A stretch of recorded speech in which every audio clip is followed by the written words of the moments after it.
you. Thank you very much, Miss Casey Gonzalez, sa napaka-inspiring song para sa ating mga Optimians. And now, may I invite to our Hall of Fame 2018, Coach Gabriel Castillo on stage, Coach Anthony Hernandez, Hall of Fame 2023, the wife of our Hall of Fame Coach Lester Reyes, Ma'am Jonna Reyes, our Operations Manager, Ma'am Irene Isaga, join us on stage.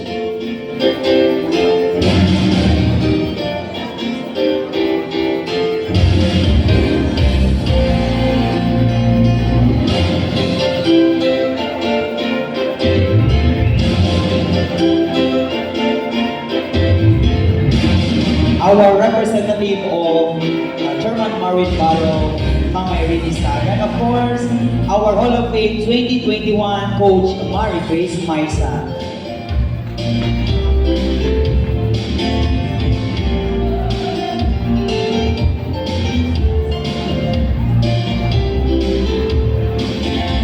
Optimians, please all watch this. If you want to motivate people, tell them kung anong pinagdaanan mo. But if you want to inspire people, tell them your success story.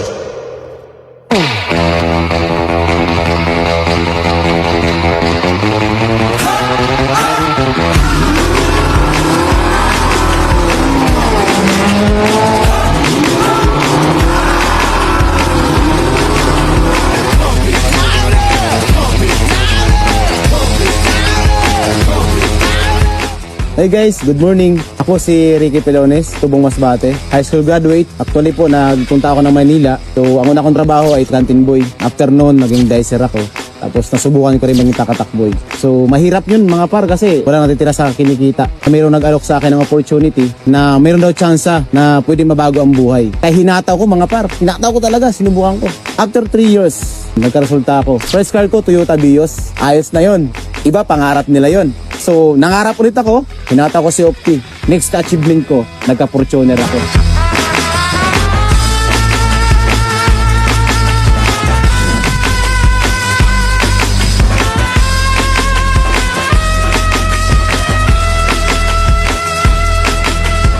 So, iba na yun.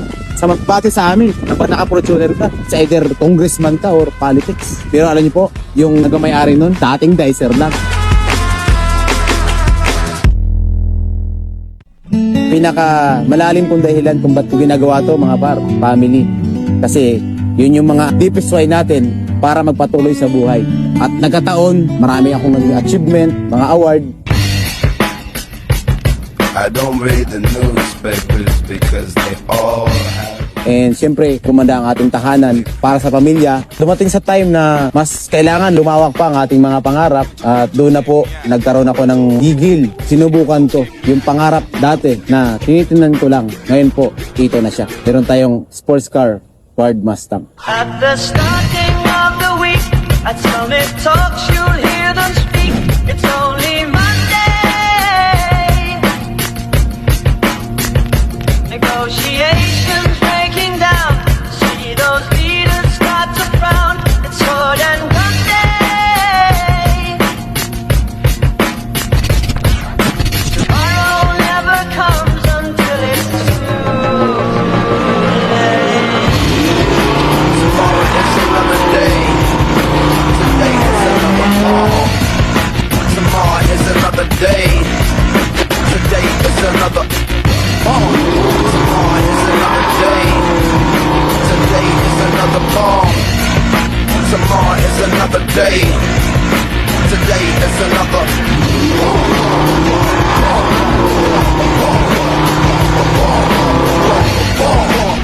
So in short, no, nangyari ang lahat na yan mga par. Simple lang po, dahil malaki ang ating pangarap. Kaya ikaw, sa lahat ng mga kapanood ng video na to, mangarap ka para sa pamilya mo, para sa mahal mo sa buhay. Ayos?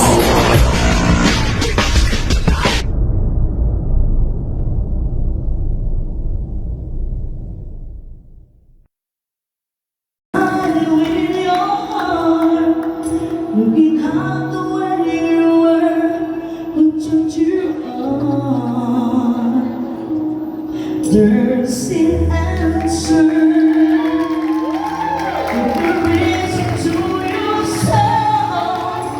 the sorrow that you know will fade away.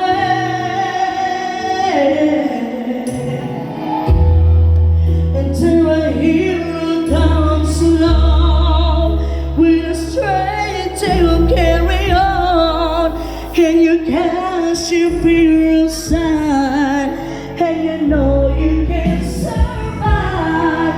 You cannot feel my holy sun. Look inside you and be strong, and I finally see the truth that our hero comes in.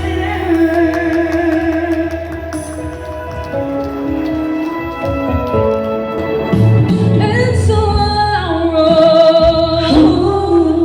when you face your world alone, no one reaches out a hand for you to hold. You can find love if you reach within yourself, and the emptiness you feel will disappear.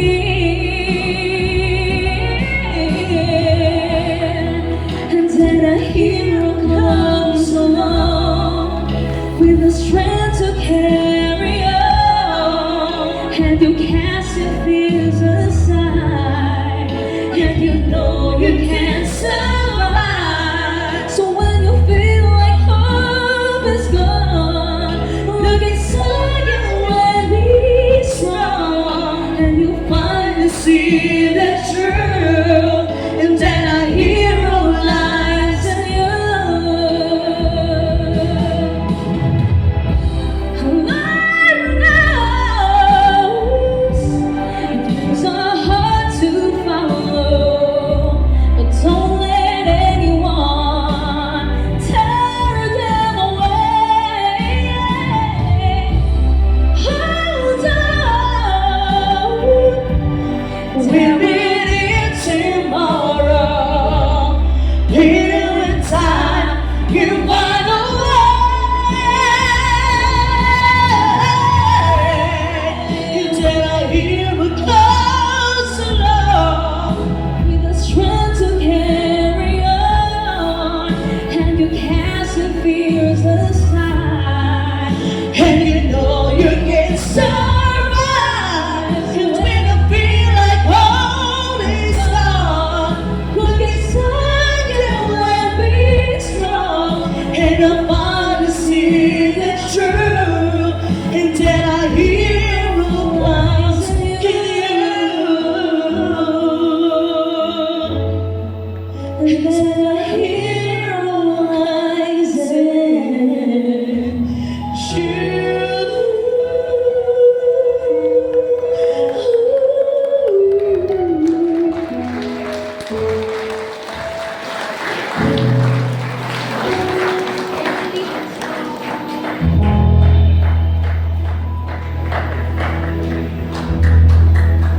And to give us inspirational message, please hear the message of our Hall of Famer 2024, Coach Ricky Pelones.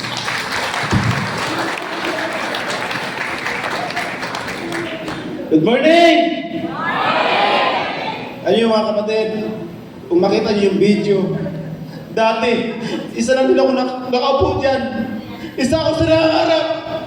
Na balang araw sa akin dumating sa time na matupad naman yung mga pangarap ko. 14 years ago, isa ako sa batang puhugin na nangangarap pumunta ng probinsya. Wala! Kaya na nakita ko ganitong klaseng kagandang industriya. Nakita ko yung sarili ko. Pinangarap ko, pero hindi agad binigay. 14 years ago, yung batang ako, at alam kong ikaw yung batang ikaw din yan na nangangarap. Guys, naalala ko lang na kasopti ako, panahon ng lockdown. Dumating sa time, yun yung pinakamahirap gawin. Bakit lahat bawal? Pero sabi ko sa sarili ko, hindi ako susuko. Kasi ito na yung pagkakataon ko na matupad ko yung pangarap ko sa pamamagitan ng networking. Kapatid, kung minsan nakikita ninyo yung mga top earner umiiyak pag umakyat. Kasi flashback sa kanila kung gaano kahirap bago makuha yung resulta na yan. Ikaw na nanonood dyan. Tandaan mo, dapat matapang ka rin para matupad yung pangarap mo. Lakasan niyo po ang loob ninyo. Kasi, imagine niyo po, kapag hawak niyo na yung resulta, hawak niyo na yung tagumpay, tandaan niyo, kahit ayaw ng mga tao na negative sa inyo, tandaan niyo, kapag nagtagumpay ka, papalakpak sila kahit ayaw nila.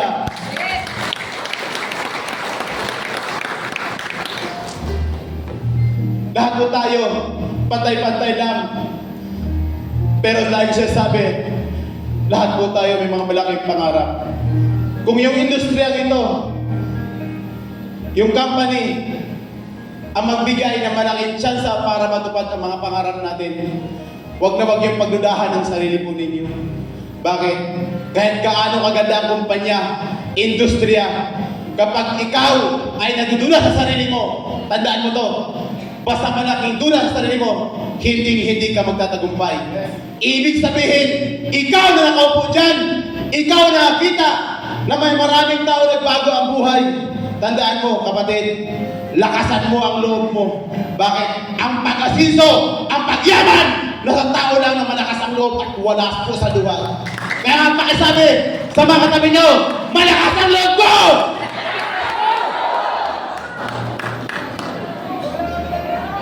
Alam ko po lahat may pinagdadaanan. Alam ko, lahat tayo nag-struggle. Biyores ay ako, ilang taon lang. Ito malupit. Lagi nating natandaan to. Pagsapit ng gabi, lilipas din yan.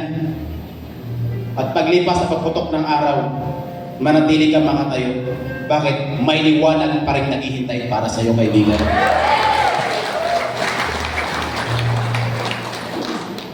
Yung trophy na yan, simbolo po yan, na hindi ko yan nagawa ng ako lang mag-isa. Lagi ko sinasabi yan, tayo lang po nandito, kami ang nasa unahan ninyo. Bakit? Ginamit na din po kami kasangkapan para tumibay yung loob mo. Tandaan mo po yan. Lahat nangyari ang yung mga yan, hindi dahil nagawa ng isang tao. Nangyari po yan dahil malaking ambag kayo lahat dyan. Kaya palapakan mo ang sarili mo. At kapag dumating na yung time, ako lagi ko sinasabi sa sarili ko, kapag dumating na sa time na nandun ka na sa taas, bantayan mo yung sarili mo. Bakit? Ang tagumpay pwede ka rin runulin. Ang tagumpay pwede kang ligawin. May kasabihan nga ako eh. Diba? Dadalhin ka ng tagumpay mo sa pinakatugatog. Dadalhin ka ng talento mo sa pinakatugatog. Pero tandaan mo, ugali ang magdikta. Kung mamitin mo, kung pwede mahulog. Kaya magbago tayo. Kapag nandun na sa time, nandun ka na sa peak ng buhay mo, nakuha na unti-unti ang pangarap mo, tandaan mo to. Lagi na lang nakaapak sa lupa.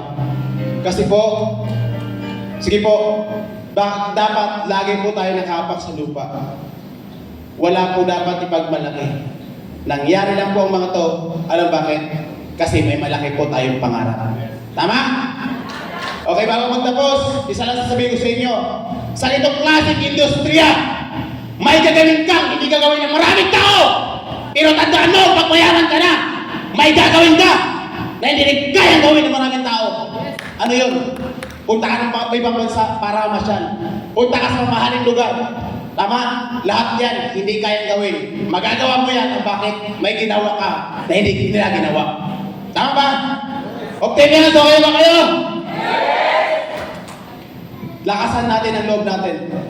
At syempre, magpapasalamat po lagi tayo. Okay?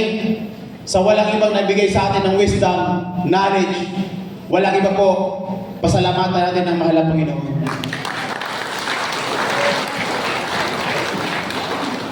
Kahit gaano makagaling, kahit gaano tayo kahusay, kapag hindi niya ibibigay, hindi niya ibibigay. Naniwala ba kayo? Amen ba? So ako po, naniwala ko sa ganun. Kaya nangyari po ito, bakit? Binigay niya rin. Ibig sabihin, matuto ka maghintay sa tamang oras mo. Bakit? Lahat po tayo may kanyang pahina. Baka bukas, pahina mo naman ang binabasa natin dito. So So, una-una, maraming salamat sa Panginoon. Simula po ako nasa Manila, hindi niya ako pinabayaan. Dinaanan ko yung hirap, pero binuhay niya pa rin ako. Diba? Kaya nangyari yun kasi gusto niya ni Lord na maging matibay ka. Gusto niya maging matatag ka. Kaya nangyari yung mga problema, struggle at sitwasyon kasi gusto ni Lord magiging matatag ka. Tama? So, palabakan natin si Lord. Maraming salamat. Siyempre, sa company, kay Chairman Mario Baro, palabakan po natin. Hindi mangyari lahat yan kung wala po siya. At siyempre, pasalamatan ko rin po ang aking direct upline at upline Reyes. Palabakan po natin si upline. Walang Ricky Pelones po kung hindi ako na-invite sa ganitong klaseng company. And salamat din po no, sa pinakamamahal natin grand upline. Walang iba. Hindi mangyari event na to kung wala siya. Siyempre, palabakan natin, Piano Spartan! Upline Gap! Castillo! Salamat po sa kanilang mag-asawa, kay Ma'am Ren, thank you po. So, kay Ma'am Jonah Reyes, maraming salamat po, Ma'am. Okay. And syempre, pasalamatan po natin yung ating admin. Syempre, palapakan po natin si Ma'am OM po, Operation Manager. Hindi marilis ang payout nyo pag hindi niya po inaprubahan. Kaya dapat, pasalamatan po natin yan, di ba? Ayos ba yun? Okay. Syempre, sa pamilya ko, una-una, siyempre, sa magulang ko, kahit hindi sila nakarating ngayon, alam ko kanina, tumatawag si Mama. Sabi ko man, nasa awarding ako sa Love Premier. Sabi niya, congrats po kasi natupad na yung pangarap mo. Kahit wala sila dito, isa sa dahilan kung bakit ako lumalaban sa buhay dahil po sa kanila. Kaya salamat po sa mga magulang ko. Kasi kung wala sila, wala nila po ako rito. Kaya guys, sa lahat po dito, ano man sitwasyon ng magulang niyo ngayon, hindi man okay kayo ngayon, mahalin niyo yung magulang niyo. Bakit? Walang ikaw kung wala sila. Sa mga pamilya, syempre sa pamilya ko, sa asawa ko, palapakan po natin si Mrs. Sabi ko sa kanya, samahan mo ako sa doon tayo na sa likod. Kasi hindi naman mangyari ang success mo kung ako lang. Andiyan po siya lagi nakasuporta sa akin. Kasi pag ako'y nanghihina, pag ako'y talaga sabi ko, pagod na ako, sabi niya, kaya mo yan. Ngayon ka ba masusuko? Ang laki na ng grupo mo. Sabi niya, kaya mo yan. Kaya maraming salamat, babe. I love you.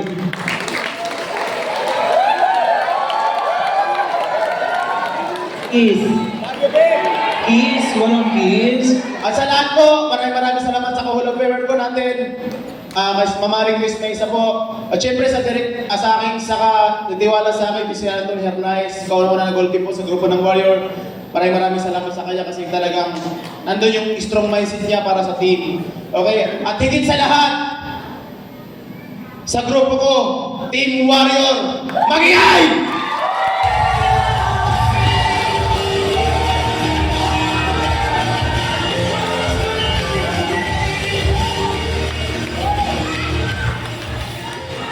Maraming salamat sa inyo. Hindi man tayo magkakilala, hindi man tayo magkadugo, pero nagtiwala kayo. Kasi sinasabi ko, dating ang time, magna-number 1 ang grupo natin. Magna-number 1 siya sa unti. Guys, ilang taon po natin hinintay. At proud ko si po, number 1 po tayo. Maraming salamat sa inyo.